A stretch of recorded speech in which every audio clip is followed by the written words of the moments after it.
finale. Hello and welcome to the final episode of the Health One podcast from season 1, episode number 8. Today I'm going to be talking about relationships, what a healthy relationship looks like, what an unhealthy relationship looks like, communication, narcissism, gaslighting, attachment styles, a little bit of my own journey, and I suppose self-worth and how we can self-abandon in relationships. This is obviously, like, all of these topics are topics that could be expanded on, and this could be a whole podcast series in itself. But I'm just going to sprinkle a few terms just to help you understand and to have that awareness of relationships, because relationships can have a massive impact on your health, like massive impact on your health. I spoke about how I was in a relationship that really affected my health, a romantic relationship. I also had friendships that would have really affected my health as well. But I want to help people understand that from a personal responsibility point of view, that you need to educate yourself on this shit, because if people hurt you, yes, it is slightly on them and they could be shitty people.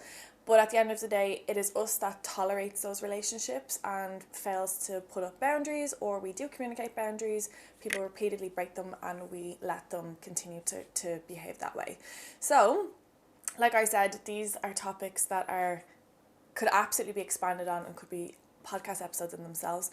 So I just want to give you the terms, because I suppose I once at a point in time did not understand these terms, did not understand how this behaviour could show up in a relationship, how it could influence me, how I could possibly do something differently, and how I could possibly love myself that little bit more to not tolerate this bullshit. I actually was listening back to one of my highlights on Instagram yesterday. I did Galentine's back in February 2020? No, 2021.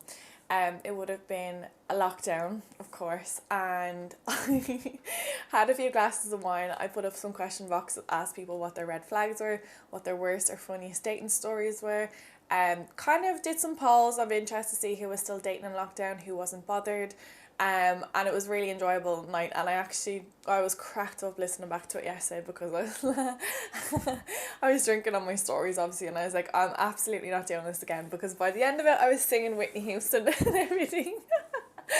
Oh god.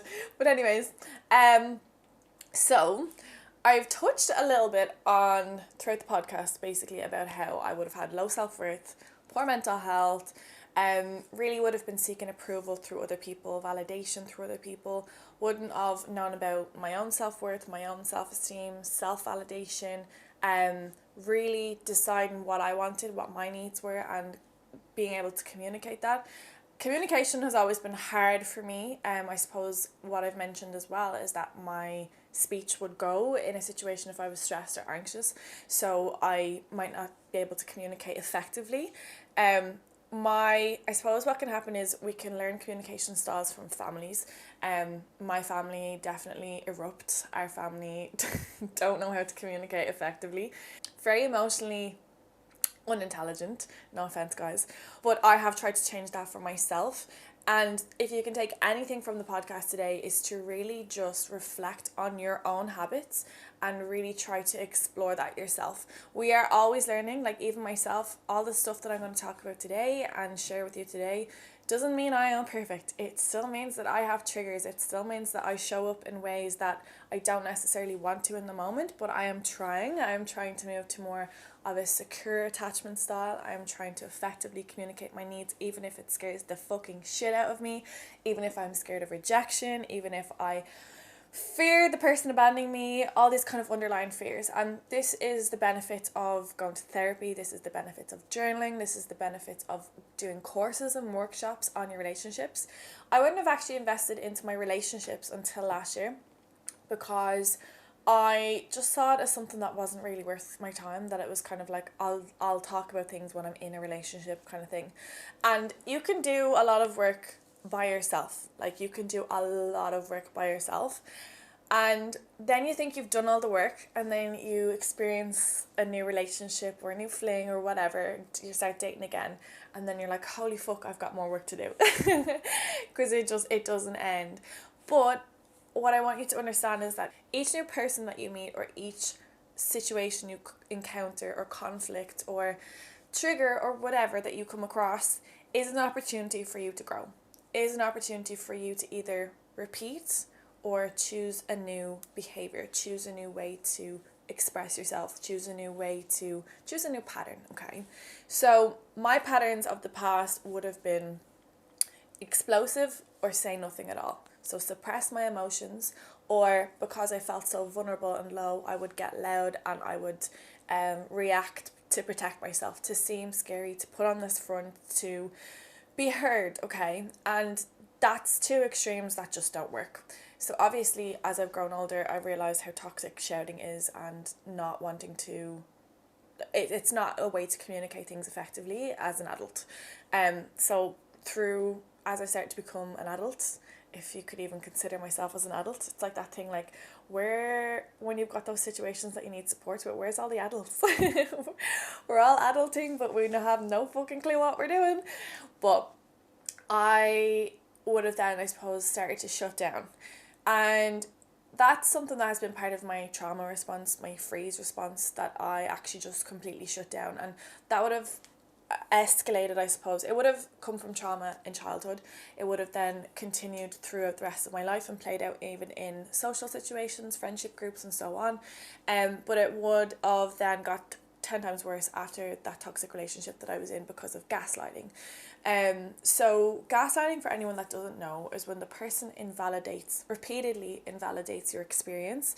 So you might be communicating a need in a relationship, or expressing a concern, or trying to identify something that your partner is doing that's triggering you, or something that's not working in the relationship. Okay, a healthy relationship is two people coming together where they want to actually support each other to move through whatever it is that they're working on in a constructive way. So they come to a solution together. It's not tit for tat, it's not you against me. It should be like a unity, and it should be effective communication, supportive communication, hearing one person's side and hearing the other person's side, not taking things personally, not letting your ego get in the way and be like, okay, you said this to me, so I'm going to say this back to you.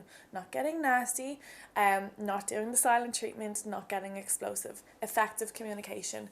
And that's very difficult. Like I said, people can have different experiences of communication throughout their life, whether it's from families, whether it's previous relationships, whether it is in the workplace where you couldn't express your voice.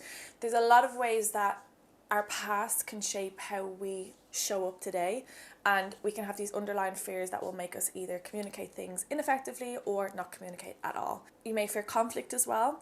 That might be something that builds up and creates overwhelm and anxiety within you. So you either choose to fight or flight. And that's kind of what it boils down to.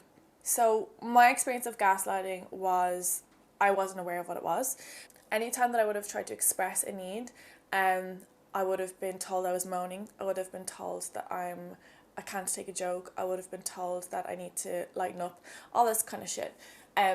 People's versions of gaslighting can be, I suppose, surface level, or it can be a little bit more deep, a little bit more manipulative. At the end of the day, it is all manipulation. So what can happen is you can have a period of time, or your whole lifetime, where you can begin to distrust your body. You can doubt yourself so much so that anytime that you have an intuitive feeling about something, or you have that urge or that nudge that something's not right, something's off, you can then doubt yourself and then believe what the other person is saying and be manipulated very easily. Anyone that knows me, I'm a very strong-willed person. I'm not a pushover. I'm someone that tries to see the best in people, and that's how I was gaslit, actually, when I think about it, because I would have made excuses for the other person and been like, oh well, maybe it's just this, or maybe just that, maybe they're going through a hard time. No. Of course you can be empathetic, of course you can be understanding, but it doesn't mean that you can allow that behaviour to continue. So obviously, like I said, I wasn't aware that that was a thing. I wasn't aware that narcissism was a thing. I wasn't aware that I was in a relationship with a narcissist. I wasn't aware of what was happening. And with narcissism, this is probably a topic for a whole podcast for a whole other day, but with narcissism, you begin to doubt yourself so much that you kind of don't really know who you are. You lose your identity. That person's words have more power over you than your own thoughts and your own decisions. And this is where it can get really, really toxic. Obviously, there can be all forms of abuse. There can be violence, there can be emotional abuse, there can be sexual abuse, there can be all sorts. And this is where a lot of people with victims of narcissism would say, well, why didn't you leave the relationship? It's not that simple, because sometimes the people aren't even aware of what's happening. So a bit about my relationship was I didn't realize what was happening in the relationship, and what would have contributed to that as well would have been attachment styles, okay? So your attachment styles is something that, again, can develop from childhood, or it can be something that can shift in you over time. So there are anxious attachments, avoidant attachment, secure attachment, and then anxiously avoidant or fearful avoidant, which you go between the two. That's me. And if you haven't already, read the book Attached, and it will explain all that, and it's really good, and it does give like practical situations where you can actually understand from both sides and see how, like, the ultimate goal is basically to become secure in yourself, so that you can actually, like I said, communicate and work through that situation with your partner. An anxious attachment style is typically someone who is anxious, obviously, about their partner. They can use like kind of acting out, they can use the silent treatment, they can like obsessively text their partner, they can basically, they can just be anxious and very intense. An avoidant can be someone who keeps people at a distance, who basically fears letting people in, and basically might not treat the other person very nicely because of the fear of letting people in and being hurt, okay? So I have gone through both. Typically, I would be an avoidant, and I'm trying to become more secure. But what can happen then is, because I'm letting down my walls, it's scary, and I can become a little bit anxious as well.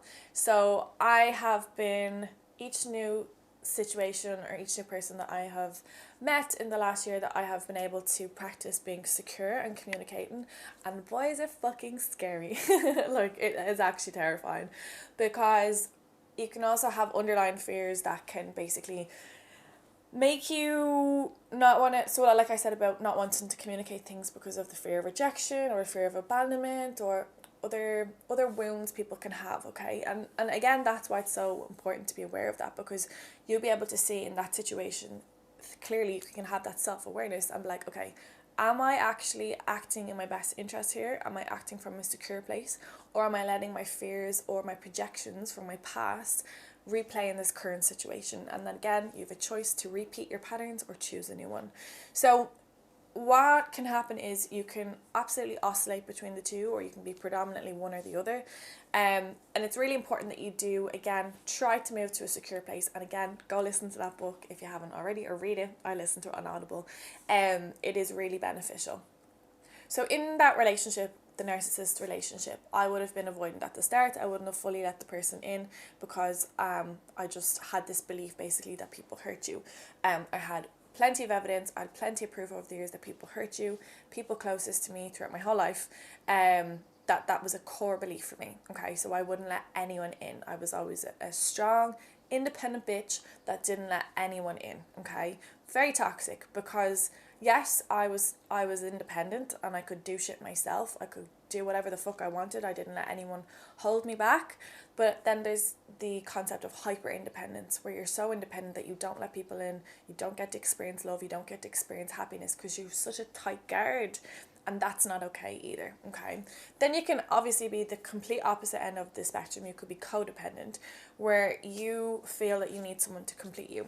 And I definitely was that person at one point in time when I had low self-worth, that I felt I needed someone to complete me, and if I wasn't in a relationship, that there was something wrong with me. Like, that was something that played out a lot throughout my years, especially when friends would have been in relationships and I would have been like the only single one, etc. But I'll talk about that in a minute. But I would have been avoidant in that relationship, and then I would have kind of at a point in time switched to anxious, because I would have decided to let him in. And then that's when the narcissism kind of came to a head, and the manipulation would have started. And I didn't realise, the reason I'm talking about this is because of how much it affected my health, okay? My mental and my physical health. I would have had a highly stressful work situation at that point in time, and I thought it was all because of work. I would have experienced depression again. So this was 2019, after me thinking I had overcome depression back in 2017. 2018 was just a year of bliss, joy, meditation, happiness, travel, release, freedom. Oh, everything was just amazing. And then in that relationship in 2019, it just went down the swanny. Basically, the first 6 months probably was avoidant. Second 6 months probably was anxious. And towards the end of it, I started to feel like something was off. I started to actually be like, hang on a fucking minute here, something's off. But because I was anxiously attached, I was probably putting up with that situation. Because of the gaslighting, I would have had low self-worth, and I would have just settled for it. I would have also had the relationship up on a shiny pedestal, that this was the relationship, he was the one, this was this, that and the other. And this is the harm of fantasizing about relationships as well, of thinking of the happy ending, the fairy tale romance, the perfect situation, the one, etc. You will then disregard the reality, even if that reality is so fucking toxic, and you're basically dodging the red flags left, right and centre, okay? Because you just have rose tinted glasses on for that person. They may also be like love bombing, which is a situation that can happen with narcissists, where they literally are mad about you. They are really like telling you how much they love you, telling you how great you are, blah blah blah, and then they can pull back.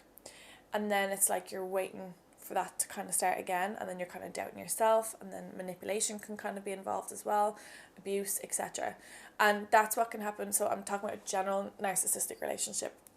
So that's where this can escalate very, very quickly, because you're like, oh, I need that validation of that person, especially if you have got low self-worth, or if you have, you are someone that's like a people pleaser, or you're seeking approval, or you're seeking to be completed by that other person.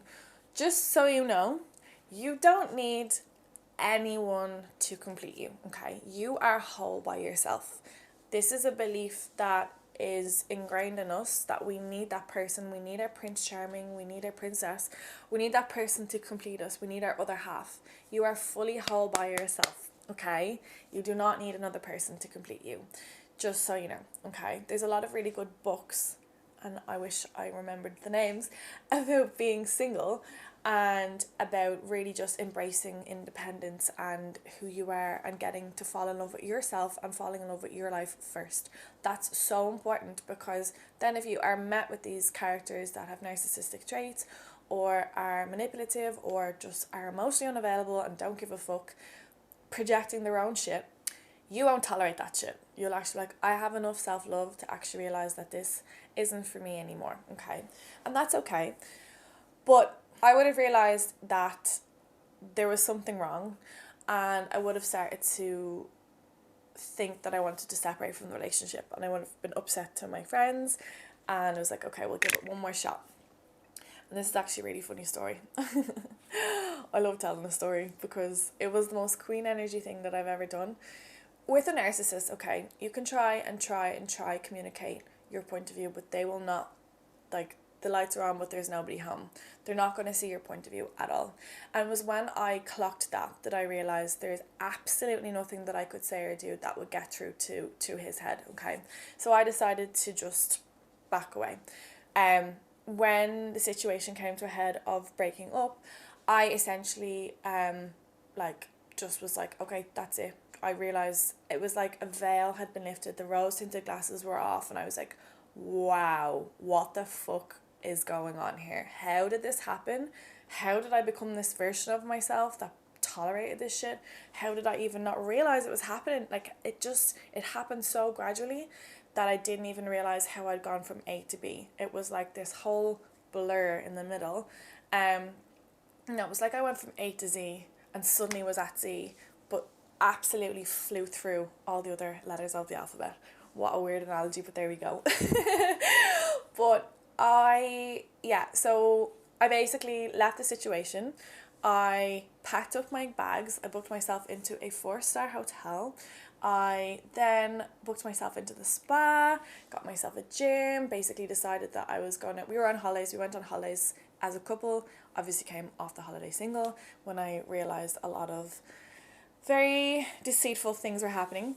I just decided that I was just going to ignore. I was going to rebook my flight. I was going to cancel his flight, because basically when I wanted to change my flight, but they would only let me pay for 2 flights. So I was like, okay, well, I'm obviously not going to pay for a second flight. So just cancel both of them and then rebook my own flight. And yeah, I just sent the message and I was like, there you go. And the messages started, the phone calls started, and I was like, okay, there's absolutely nothing I have to say to this person, because when I tried to communicate with them in person, it was just not met at all in a constructive, supportive way at all. It was literally ego defense up, and I was like, bye, nothing to be said, never want to see this person again. Because it was like, I realized in that moment my worth. I realized in that moment what I was actually tolerating, and like I said, it was like a veil had been lifted up. It was an epiphany, it was a light bulb moment, and I was like, what the fuck has just happened in the last year of my life? So I absolutely left that relationship, and I suppose after that relationship with narcissism, there is a lot of unpacking to do. There is a lot of healing to be done. And what I can say to people with any relationship, not just a narcissistic relationship, is that you need to heal from the people that hurt you. Otherwise, you're just going to continue hurting people. Otherwise, you're just going to continue with your walls up and not get to experience love again. You don't need to jump back into dating. You don't need to jump back into a relationship or anything like that. You can take as long as you want. Just don't suppress it. In that moment, I decided that I was never going to let how he affected me, he was never going to enter my mind again. That was it. I had just experienced what I experienced, and he was never going to even enter my world again. And I obviously then suppressed that, and that was really unhealthy, and I suffered with my mental health then after that again. And like, my hair was falling out. My hair was literally falling out. My skin had broken out. I had really low appetite. I got really skinny. That wasn't a healthy version of me. And that's what's really important to know, is that your relationships can really fuck with your head. But again, at the end of the day, if you're going to tolerate that, obviously I wasn't aware of what I was tolerating at the time, but if I continue to tolerate shit like that today, that's on me. That's on me. So what I want to say is, I suppose you need to feel your emotions, okay? You need to feel it for you to heal it. That's the name of my journaling ebook, and I suppose that was inspired by me actually giving myself space, time, energy to really dig deep and really explore my inner world, explore my past, explore my patterns, explore how that relationship, other relationships, life experiences, trauma, everything affected me. So yeah, if you want to explore that a little bit deeper, I do have my journaling ebook available on my website, www.thehealthhund.com. It's literally only €13. I made it as a resource because I just think everybody needs to dig deep into journaling, because of the magical breakthroughs that you can have, because you can clear out the noise in your brain and you can access the subconscious part of your mind. I get all of my clients to do journaling. Some of them are still trying to build that habit. I know some of them, I'll either give them the journaling ebook or I'll give them prompts to reflect on, because it's so fucking powerful.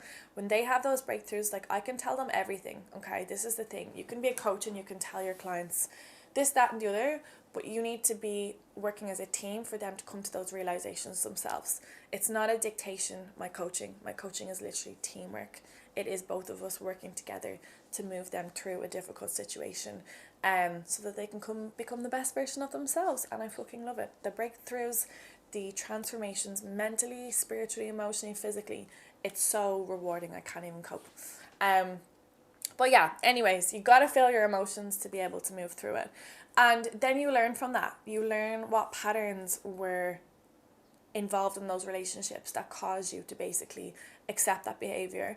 And maybe it was something that would have been repeated from the past already, and then you get to see 2 patterns play out, 3 patterns play out, whatever. It doesn't matter how many patterns play out. It's once you're aware of it that you actually get to change it and move forward with a different mindset, a different approach. And what can happen as you start to move forward with new patterns, or attempting to create new patterns and communicate your needs and be in a healthy relationship, be in a secure attachment style and so on, is that you can start to come across people that will not have a clue what you're talking about, because people are unaware. People are projecting their own shit. People are dealing with their own stuff in their own heads, okay?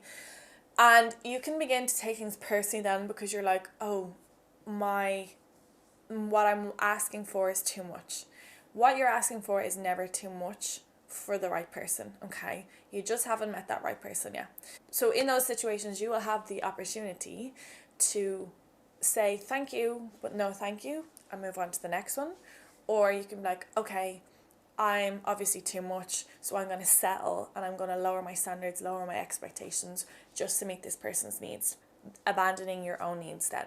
So this is what's really important, is that we need to reflect on self-worth, self-esteem, self-love, self-acceptance, all of those aspects that you can do work on yourself have a massive impact on your relationships and how you show up in your relationships, because that will determine whether you will tolerate, like I said, or whether you'll say thanks but no thanks. And we're taking things personally. What you need to understand is that rejection is redirection, and people are literally just projecting what's going on in their inner world. But they're doing you a favor if they say, no, that's too much for me, or whatever. But it's up for you to decide what is enough for you or not. Someone might be trying really, really hard, but at the end of the day, that just doesn't cut it for you. Because if you're choosing to show up in a healthy way, a secure way, and that person, I suppose if you lower your standards, lower your expectations, and settle for that person and how they're going to treat you, that's going to really impact your health. That's going to really impact your inner peace. And that's going to affect how safe you feel in that relationship, okay? A really important aspect of relationships is safety. Safety for you to feel like you can be yourself. Safety to feel like you can actually communicate how you're feeling. Safety to feel like you can actually express yourself sexually. There's so many reasons why safety is important in a relationship. And if you feel unsafe in a relationship, that activates your fight or flight system, which can activate your cortisol, your adrenaline, can affect your digestive system, your hormones, your mental health. You can start making choices that don't really serve you. You can develop maladaptive behaviors and so on. So relationships are so fucking important. Like, you could also live in a living situation where a person is not a nice person to be around. They're affecting you, whether it is literally just toxic, whether it's explosive, whether it's gaslighting, whether it is literally just someone that you don't vibe with as well. Like, sometimes we think that relationships have to be this massive terrible thing for us to want to leave a relationship, or for us to not want to associate with people or be around people, but that's not the case. Sometimes people are just not for you, and that's okay. People are so different, people are so diverse based on backgrounds, cultural beliefs, everything. And sometimes two people just don't get together, and it doesn't mean that it has to be something dramatic for it to end. It's just like, thank you, but this just isn't for me. I respect you, I still love you, but we're just not going to be a thing long term. And that's a really healthy way to communicate things like that as well. But if you're exposed to a situation time and time again where you feel unsafe, that is going to massively, massively fuck with your head and impact your whole health. And I suppose this brings around to the topic of like masculine and feminine. So masculine and feminine is something that I only learned about last year, and it's kind of to do with energies or people's essence, okay? It's not to do with being a man or a woman. It can be someone who is literally a man and can have a feminine essence, or vice versa. And people can have a balanced essence and so on. And we do need to try in ourselves become more grounded in what our true essence is. And like I said, sometimes that can be balanced for people. So I would have a very balanced masculine feminine energy, but sometimes it can be off balance in certain situations. So for example, it can show up in my work. So sometimes in my work I can be very like go, rigid structure. I have goals, I need to achieve all these things, I need to pack out my days, I need to plan everything in advance, organize the shit out of everything, and get some projects over the line, okay? And that can get me to a place where things become so much of a chore, so mundane, so unsettling and anxiety inducing. Then I have the opposite side of me, which is the feminine, which is I can show up very flowy, very relaxed, very intuitive, very just doing what I feel like doing that day. And that can be obviously not a great thing when I am taking the piss, when I am possibly feeling into the fact I don't want to do something and I probably should do it anyway. So masculine and feminine energies can show up in all aspects of our lives. It's not just to do with romantic relationships. However, it can be really helpful to understand that in relationships.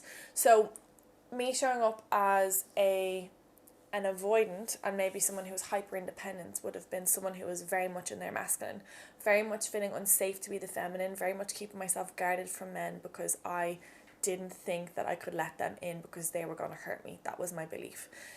Then I suppose you could say possibly if I was in my anxious one that I was a bit more feminine and I was afraid to set boundaries, afraid to communicate effectively, afraid to stand up for kind of what I wanted. So to come into a secure place is me balancing my masculine and my feminine, and that's just me. So this could be interpreted in a very different way, and again, probably a whole podcast for a whole other day.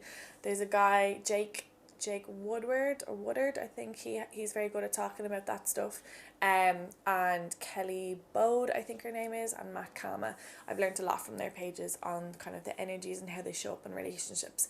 But ultimately, for a feminine essence person to fully be safe in their flow, in their intuitive, in their sexuality, all that essence that they have, they need to feel safe and protected and guided from the masculine. But if the masculine is someone that they perceive to be, I suppose, someone who is unsafe or someone who's going to harm them, they're not going to let someone in enough to see that. So yeah, so that's just basically an example from me and my interpretation. There's obviously so many different conversations around that. I'm not going to go into today, obviously from a masculine perspective. Like I said, some women have got masculine essence and that's fine as well. But that's just me giving my experience on the energies and I suppose how for me to feel safe and how I would shift into one aspect or the other, similar to shifting into anxious or avoidant or the other.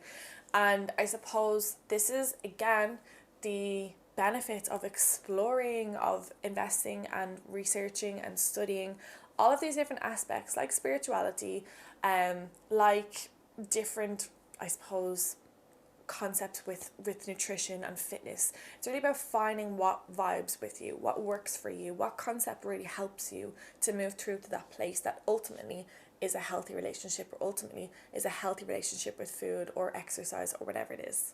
Then we can also have, I suppose, the concept of like self-sabotage, where this can come from trauma or this can come from childhood, where people can basically have something that's healthy, okay, and they either sabotage the relationship because they think that person's going to do something to them first, so they try to end it before they get hurt, they hurt before they get hurt, or they can't understand or don't feel safe or certain in something that's healthy, something that's calm, something that feels good, certain.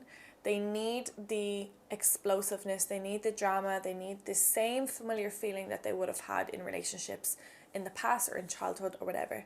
So I suppose is benefits of looking at your inner child, looking at how your relationships in the past have been, and what that looks like for you, and understanding that that's probably something that you could need therapy for, could be something that you do a workshop on, could be something you do some journaling on, and it can help you get to a place where you understand how you are sabotaging that relationship or sabotaging yourself to try and protect yourself, and understand you don't need to protect yourself. And ultimately that's what it comes down to. When you're secure, you don't self-abandon, you just show up authentically and securely and understand that you will attract the right people, and those people that don't meet that or don't like align with your vibe or who you are as a person, your characteristics, your personalities, your interests, that's okay, and you just understand that that person's not for you. But what can happen is when you have, like I said, low self-worth or you self-abandon, is that you constantly think that the people that you come across are going to be the last person that you meet, or they're the next best thing. And one of my friends said to me recently, she actually does a dating show podcast, so she's very, shout out to Zizi, she's very great at getting the yellow advice. But she was like, we're talking about situations, she was like, each person that you meet is just going to be an upgrade from the last. So we tend to think that this next person could be the one. And as you get older, that seems to be more of a rush, or more of a, this needs to be the person now. And I have had conversations with women, clients obviously, not much with men about it, I suppose, just based on my clientele as women, based on this stigma that we need someone to complete us, or when women are getting a bit older, their friends are starting families, they're getting married, they're moving into houses, getting mortgages with someone, and they're kind of feeling like there's something wrong with them. There's absolutely nothing wrong with you if you're not in a relationship, okay? There really isn't. And instead of using that time to analyze yourself and question yourself and internalize how other people are treating you and using that to determine your self-worth, use that as time to hype yourself up. use that as time to love yourself even more. Use that as time to connect with yourself more. Explore the depths of who you are. Explore the depths of your soul.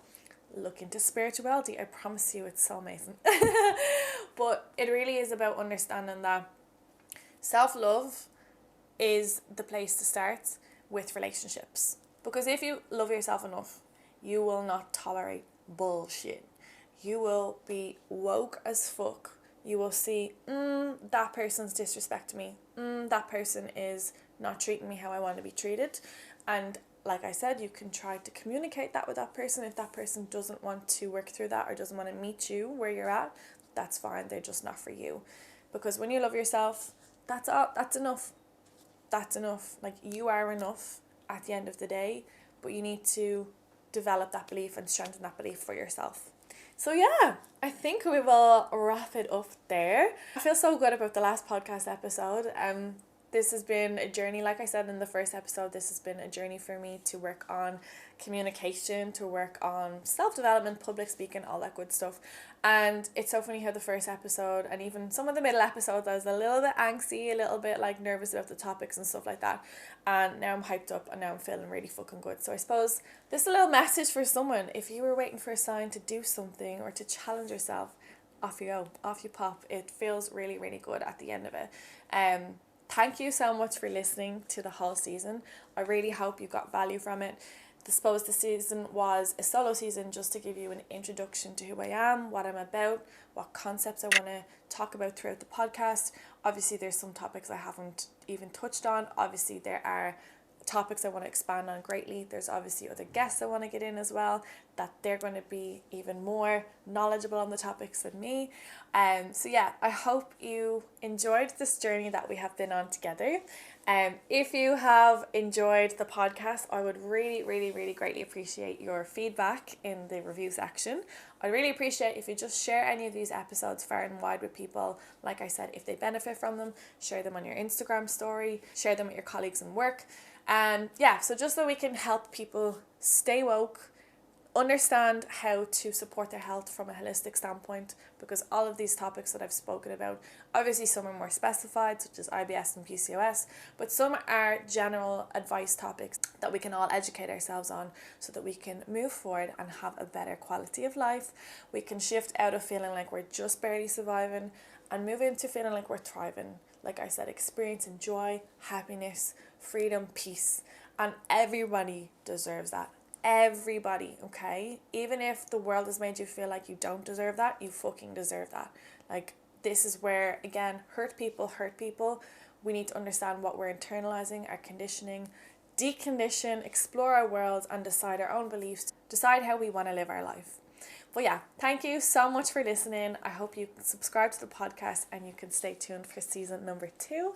As always, you can find me on Instagram at The Health Hun, my website www.thehealthhun.com.